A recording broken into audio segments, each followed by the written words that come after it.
Second Best, the man who staged his own murder. Part 1. The Betrayal. Hook. They say you should never go into business with friends. Marcus Chen learned this the hard way when his best friend framed him for murder, stole his company, and disappeared with everything he'd built. But here's the thing about staging your own death. You have to stay dead. And David wasn't very good at following rules. This is the story of the perfect crime, the perfect betrayal, and the one mistake that unraveled it all. Chapter 1. The Golden Partnership. Marcus Chen and David Sullivan weren't just business partners. They were brothers in everything but blood. They'd met in college, two broke kids with big dreams and a dorm room that smelled like instant ramen and ambition. Marcus had the vision, revolutionary AI software that could predict market trends with terrifying accuracy. David had the charm, the sales skills, the ability to make investors fall in love with an idea before Marcus even finished explaining it. Marcus still remembered the night they'd shaken hands on their partnership. It was 2 a.m. in their dorm room, surrounded by empty pizza boxes and energy drink cans. David had grinned, his eyes bright with possibility. "We're gonna change the world, brother. You build it, I'll sell it, and we'll split everything 50-50. Always." Always, Marcus had agreed. That handshake had seemed sacred. 10 years later, Chen Sullivan Analytics was worth $400 million. The office was a glass tower in downtown Seattle, their names etched in chrome at the entrance.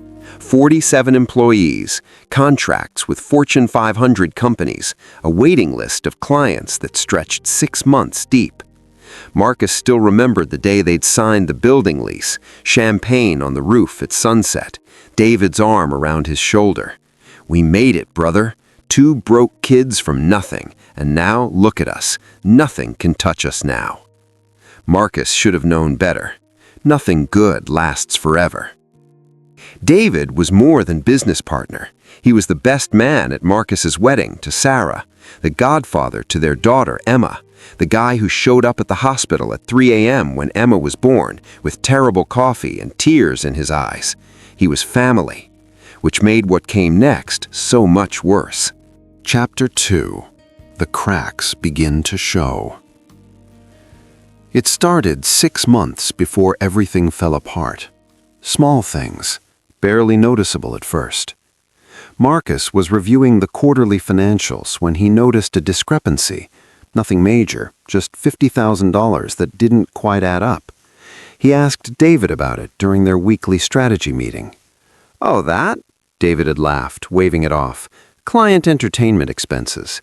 You know how it is with the Tokyo deal. Those dinners add up." Marcus nodded, but something nagged at him. He'd been on the Tokyo trip. The dinners had been expensive, sure, but not $50,000 expensive. Then there were the passwords. Marcus arrived at the office one Monday to find his administrative access had been changed. He couldn't access the financial systems, couldn't see certain client files. When he asked Cheryl, their IT manager, she looked confused. "David requested the changes on Friday," she said. "He said you'd authorized it.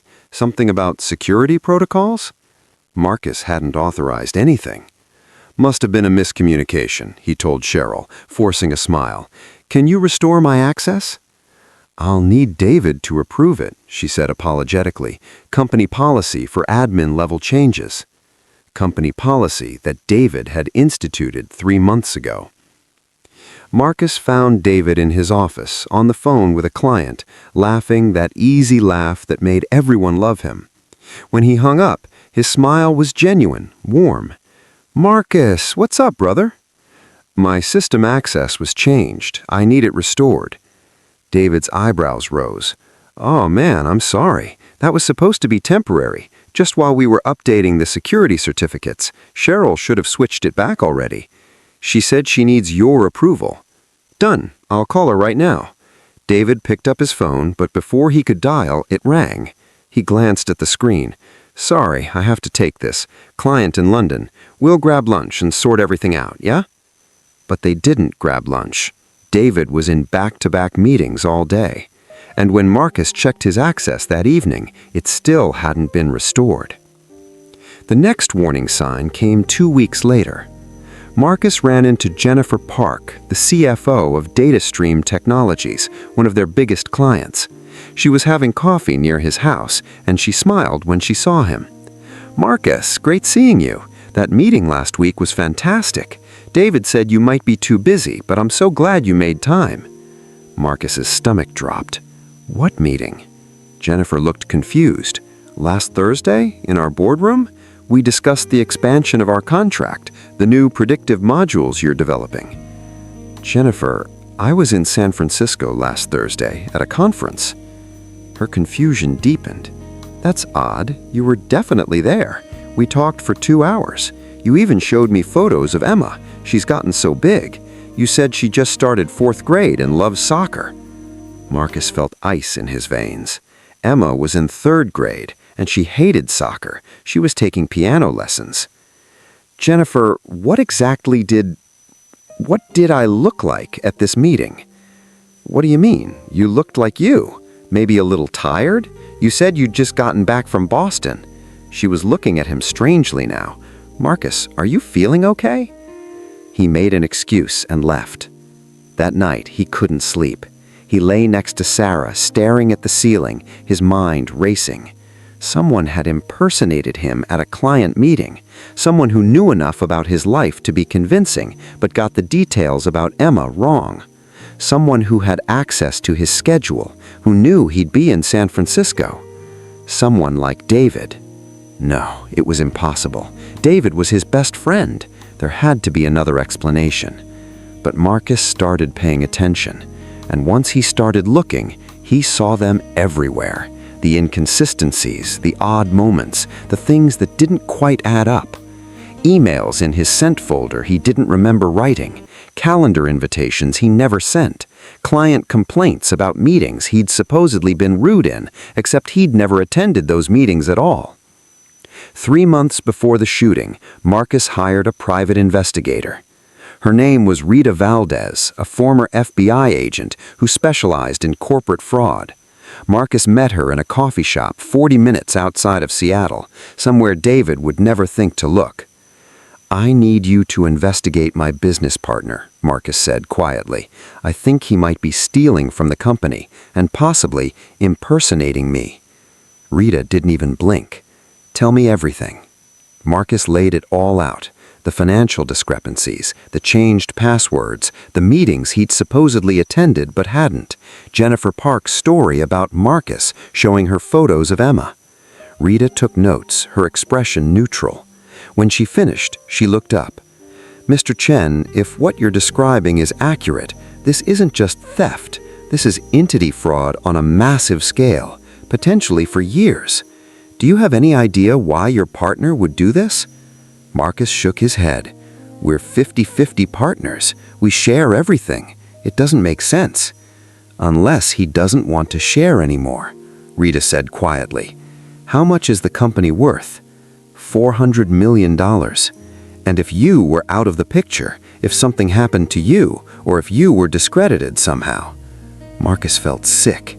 David would get everything. Rita nodded.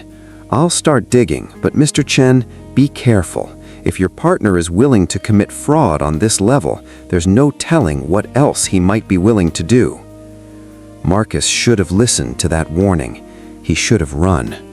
Instead, 3 weeks later, he confronted David, and that's when everything went to hell. Chapter 3. The Final Meeting. David called the meeting for 8 p.m. on a Friday. Late, even by their standards. The office was empty, just the hum of servers and the distant sound of the cleaning crew on the floor below. "We need to talk," David's text had read. "Alone. Conference room. Important." Marcus had stared at that text for 10 minutes, Rita's warnings echoing in his head. This could be a trap. He should bring someone with him, call the police, do something other than walk into an empty office alone with a man who might be stealing from him. But David was still his best friend, his brother, and some part of Marcus desperately wanted to be wrong about everything. He left a note for Sarah. Meeting with David, back by 10. Love you. He arrived at the office at 7:59 p.m. The building was quiet, security cameras blinking their red lights in the corners. Marcus's keycard beeped as he entered, and he took the elevator to the 23rd floor. The conference room overlooked the city, Seattle's lights spreading out like scattered diamonds, the skyline they'd built their empire against. Marcus stood at the window, his reflection ghostly in the glass, and checked his phone. 3 missed calls from Sarah. He'd called her back after. David walked in at 8:15. Marcus knew immediately something was wrong. His best friend looked terrible, pale, sweating, his tie loosened like he'd been running. His hands were shaking, and when he closed the conference room door behind him, Marcus heard the lock click. "David?" "Marcus, I'm sorry," David said, his voice shaking. "I'm so sorry. I never wanted it to go this far." Marcus's heart was pounding. "What are you talking about?" David pulled out his phone with trembling hands and showed Marcus the screen.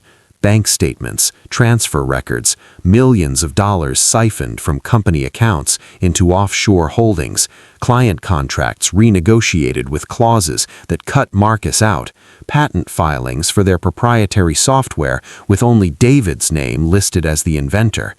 Page after page of theft, fraud, betrayal. Marcus felt the room spin, his vision tunneled. This couldn't be real. This couldn't be happening. "David, what did you do?" "What I had to do," David said, and now his voice had changed, harder, colder. The shaking had stopped. His hands were steady. "Do you know what's in your desk drawer right now, Marcus? A bottle of whiskey, top shelf, and a bottle of sleeping pills, the ones that are definitely not prescribed to you." Marcus's mind raced, trying to understand. "By morning," David continued, his voice eerily calm, "everyone will believe you couldn't handle the pressure, that you embezzled millions, destroyed the company, and when you realized you were caught, you took the coward's way out." He smiled, and it was the most terrifying thing Marcus had ever seen. "I'll be devastated, of course. I'll tell everyone how I tried to help you, how I noticed the signs, but didn't want to believe my best friend was falling apart. No one will believe you. Everyone will believe me, because I'm the victim, Marcus. And you?" His finger tightened on the trigger. "I'm sorry, Marcus. I really am. But some of us were meant to win, and some of us were always meant to be footnotes." Time seemed to slow. Marcus saw David's finger squeeze, saw the muzzle flash, heard the deafening crack of the gunshot. And then, David fell. Chapter 4. The Perfect Crime. But David didn't shoot Marcus. He shot himself. The sound was deafening in the closed room, echoing off glass walls. David crumpled, blood blooming across his white shirt, spreading in a dark stain that seemed to grow impossibly fast. The gun clattered to the floor, spinning across the polished wood. Marcus stood frozen, his ears ringing, unable to process what he'd just witnessed. His mind stuttered, replaying the last 5 seconds over and over. David raising the gun, the shot, David falling. "David!" The paralysis broke. Marcus lunged forward, hands reaching for his friend, for the wound, for anything. He had to stop the bleeding, had to call 911, had to... Stop. The word was quiet but clear. Marcus froze, his hands inches from David's body. David's eyes were open, clear, focused, and in them, Marcus saw something that made his blood run colder than the gun had. Triumph. "Don't touch me," David said, his voice surprisingly strong for a man who'd just been shot. "Don't touch anything." "What? You need help. We need to call..." "The ambulance is already on the way," David said calmly. He shifted slightly, wincing, but his voice never wavered. Anonymous 911 call from a burner phone. Made it 5 minutes ago before you even arrived. They'll be here in approximately, he glanced at his watch, 8 minutes. Marcus's mind reeled. You called 911 before you shot yourself? Before I shot myself while struggling with my business partner who was trying to murder me, David corrected. A thin smile played at his lips, even as blood continued to seep through his fingers where he now pressed them to his side. See the difference? You're insane!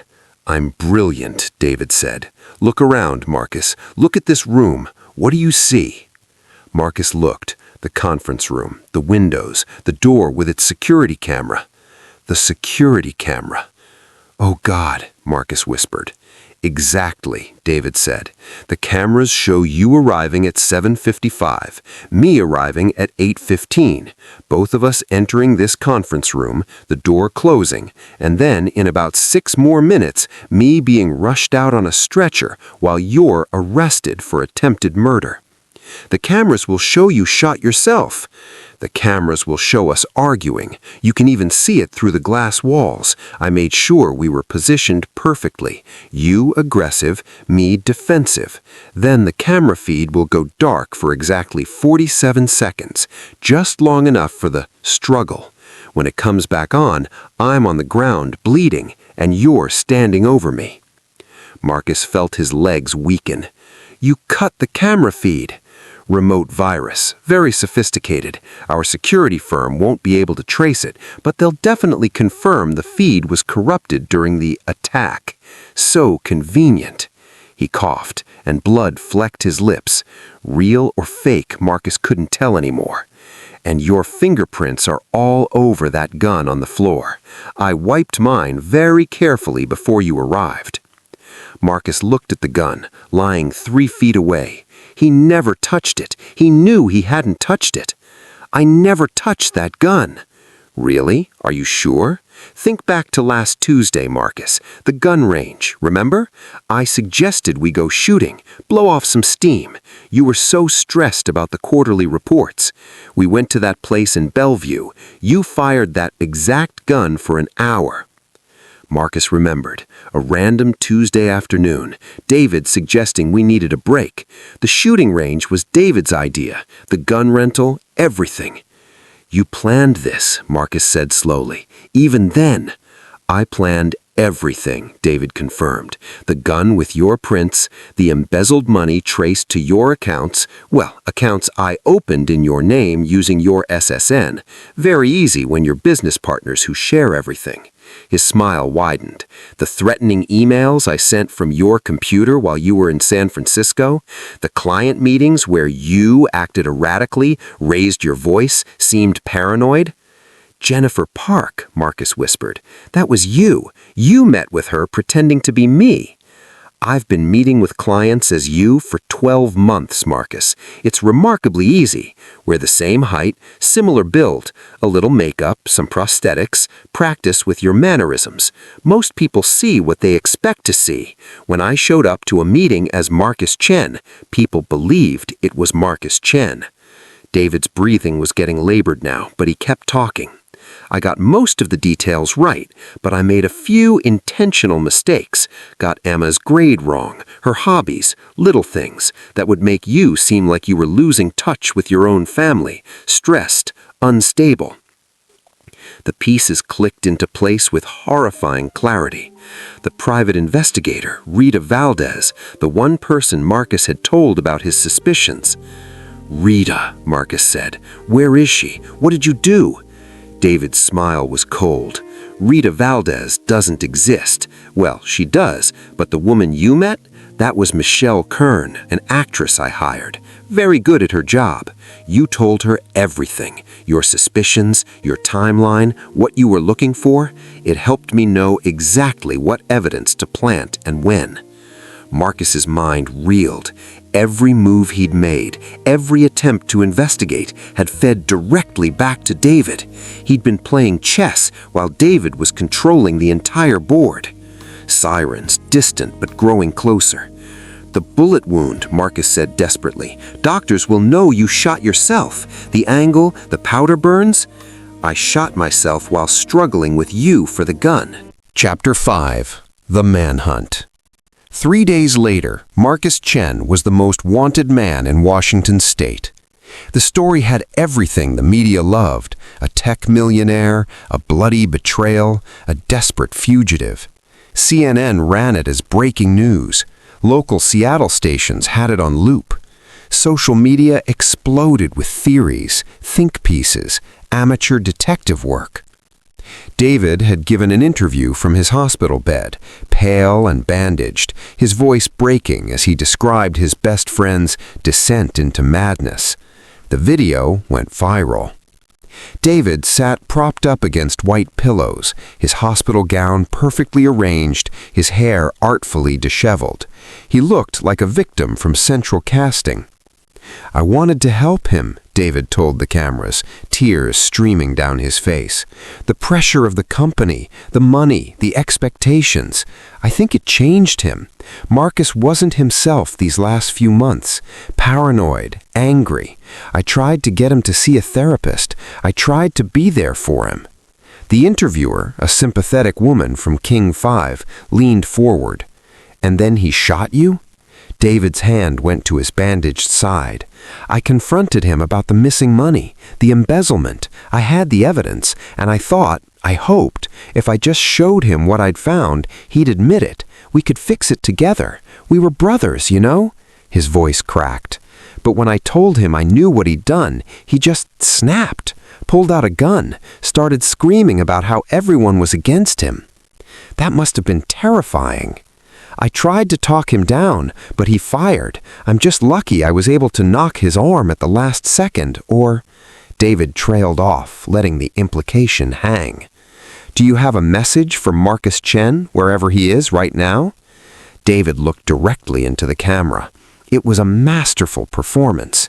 His eyes were red with tears, his voice thick with emotion, but his gaze was steady, strong, forgiving. Marcus, if you're watching this, please turn yourself in. I don't hate you. I'm not angry. I just want you to get help. Whatever demons you're fighting, whatever drove you to this, we can work through it, together. Just please stop running. America ate it up. The evidence was overwhelming. Marcus's fingerprints on the gun, his DNA at the scene. Of course it was. It was his own office, but the prosecution spun it as proof he'd been there during the attack. The financial records showing 18 months of embezzlement, all traced back to accounts bearing Marcus's name, his social security number, his electronic signatures. Emails he supposedly sent David, threatening him. If you go to the board with this, I'll make sure you regret it. You're trying to steal my company. I built this, and I'll burn it down before I let you take it. Security footage that had been expertly edited, the 47 seconds of corrupted feed during the shooting, explained by prosecutors as Marcus sabotaging the system before the attack. The before and after showed Marcus alive and well, David bleeding on the ground. Character witnesses lined up to describe Marcus's recent strange behavior. Janet from accounting testified about how Marcus had yelled at Janet over a minor expense report error, except Marcus had never yelled at Janet. That had been David during one of his impersonations, but how could Janet know? Richard Howe's assistant, Li Wei, gave a deposition about the Singapore meeting where Marcus had been aggressive and paranoid, demanding contract changes at the last minute. The company therapist, Dr. Ellen Reeves, reluctantly testified about David's concerns. He came to me 3 times in the last 4 months. He was worried about his partner, said Marcus was acting erratically, making poor business decisions, seemed detached from his family. Every piece of evidence fit perfectly into David's narrative. Marcus Chen, brilliant but unstable, cracking under pressure, embezzling to maintain his lifestyle, and finally attempting murder when his best friend discovered the truth. Sarah believed him. His wife stood by him, even as the police searched their home, even as their assets were frozen, even as reporters camped outside their door calling her the wife of an attempted murderer. She found Marcus 3 days after he ran. He was hiding in a motel 40 miles outside Seattle, watching the news coverage with numb horror. When she knocked on the door, using their secret pattern, 3 quick, 2 slow, 3 quick, he almost wept with relief. Sarah walked in, closed the door behind her, and just looked at him for a long moment. He must have looked terrible. He hadn't slept, hadn't eaten, could barely think straight. "Did you do it?" she asked quietly. The question hurt more than he expected. "No." "Did you embezzle the money?" "No." "Did you shoot David?" "He shot himself, Sarah. It was a setup, all of it." Sarah studied his face, and Marcus held his breath. 20 years of marriage, 2 decades of knowing each other. If she didn't believe him, he had nothing left. Sarah sat down on the bed beside him and took his hand. "We'll find a way to prove you're innocent," she said. "We'll find a way." Marcus broke. He pulled his wife into his arms and cried for the first time since the nightmare began. Sarah held him, her own tears soaking into his shirt, and neither of them spoke. They didn't need to. When he could finally breathe again, Marcus pulled back. "It's not going to be easy. David thought of everything, every piece of evidence, every angle." "Then we think of what he didn't think of," Sarah said firmly. She was already pulling out her laptop, opening files, making notes. His brilliant wife, his partner in everything that mattered. "Tell me exactly what happened, every detail, everything David said, everything he did." Marcus told her everything, the months of strange incidents, the fake private investigator, the confrontation in the conference room, David's confession before shooting himself. When he finished, Sarah was quiet for a long time, her fingers flying across the keyboard. "He made a mistake," she said finally. "What?" "David made a mistake. He had to. The plan is too elaborate, too many moving parts. There's a thread somewhere, a detail he missed. We just have to find it." She looked at Marcus. "But we can't do it while you're in custody. If you turn yourself in now, before we have proof, you'll be in prison before we can expose him." "So what do I do?" "You stay hidden," Sarah said, "and I start investigating, carefully, quietly. I'll find the crack in his story." "Sarah, if you get caught helping me, then we'll both be fugitives," she said with a tight smile. "You and me against the world. Wouldn't be the first time." But staying hidden was harder than either of them anticipated. The preliminary hearing was set for 2 weeks. Marcus's court-appointed lawyer, a public defender named Tom Jensen, who looked fresh out of law school and utterly overwhelmed, called Sarah with increasingly dire updates. "The prosecution has security footage, financial records, witness testimony," Tom told her. "Unless Marcus turns himself in and takes a plea deal, he's looking at life in prison. 20 years with a plea versus life with a trial conviction. The math isn't hard, Mrs. Chen." "My husband is innocent," Sarah said. "I believe you," Tom said, and he sounded sincere. "But belief doesn't win trials. Evidence does. And right now, all the evidence says he's guilty." Sarah hung up and looked at Marcus, who'd been listening on speaker. "We have 2 weeks. 2 weeks to find proof, to find David's mistake. And if we can't?" Sarah's jaw set in that determined way she loved. "Then we run. We take Emma and disappear. I'm not letting you rot in prison for a crime you didn't commit." "Sarah? No." She grabbed his hands. "I'm not losing you. Not to David Sullivan, not to anyone. We find the proof or we run. Those are the only options." But fate, as it turned out, had other plans. The preliminary hearing came and went. Marcus couldn't attend without being arrested. The judge, based on the overwhelming evidence, ordered Marcus to turn himself in immediately or be considered a fugitive. An arrest warrant has been issued for Marcus Chen, the news anchor announced. Authorities consider him armed and dangerous. Armed and dangerous, Marcus repeated numbly, staring at his own face on the television screen. It was his professional headshot, the one from the company website. He looked happy in it, confident, successful. He looked like a different person.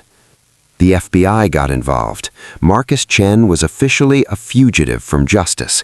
His face was everywhere: news sites, social media, wanted posters. Someone started a podcast about the case called The Perfect Partner, dissecting every detail of the alleged crime. Sarah kept investigating, but it was like fighting smoke. Every lead went nowhere. Every potential witness had been carefully managed by David. Every piece of evidence was airtight. 2 months after the shooting, the case went to trial. Marcus watched from a safe house in Oregon, Sarah beside him, as a jury was selected to decide his fate without him there. The prosecution laid out their case over 3 weeks. It was devastating, comprehensive, perfectly executed. The defense, poor Tom Jensen trying his best, argued that Marcus's absence itself proved consciousness of guilt had been manufactured. If my client truly committed this crime, why did he run? Why not stay and fight? Because he's guilty, the prosecutor shot back, because he knew the evidence would convict him. The jury deliberated for 6 hours. Guilty on all counts. Marcus Chen was sentenced in absentia to 25 years for attempted murder, embezzlement, and fraud. A bench warrant was issued for his immediate arrest. David gave another interview after the verdict. This time his tears seemed genuine. "I'm just glad justice was served," he said quietly, "and I hope wherever Marcus is, he finally understands the gravity of what he's done, not just to me, but to his family, his daughter. Sarah doesn't deserve this." The mention of Sarah made Marcus's hands curl into fists. "That company," David continued, "was our dream, together, and I'm committed to honoring that dream, even if I have to do it alone now. Marcus's legacy won't be this crime. I'll make sure of that." The next day, David legally bought out Marcus's shares of Chen Sullivan Analytics for pennies on the dollar, claiming the company had been devalued by the criminal proceedings. The board unanimously approved. Sullivan Analytics was born, and David Sullivan, the forgiving victim, became Silicon Valley's newest success story. Marcus Chen had lost everything. His company, his freedom, his reputation, all stolen by the man he'd trusted most. David Sullivan had committed the perfect crime. But perfect crimes don't exist. Every lie has a thread, and Marcus was about to find it. What happens next? Will Marcus find the evidence to prove his innocence? Can he expose David's perfect lie before it's too late? Find out in Part 2, The Unraveling. If you're hooked on this story, hit that subscribe button and join the Tales Thread community. Drop a comment below telling me what you think Marcus should do next, and don't miss Part 2. This is where everything changes. Until next time, remember, some threads, once pulled, change everything.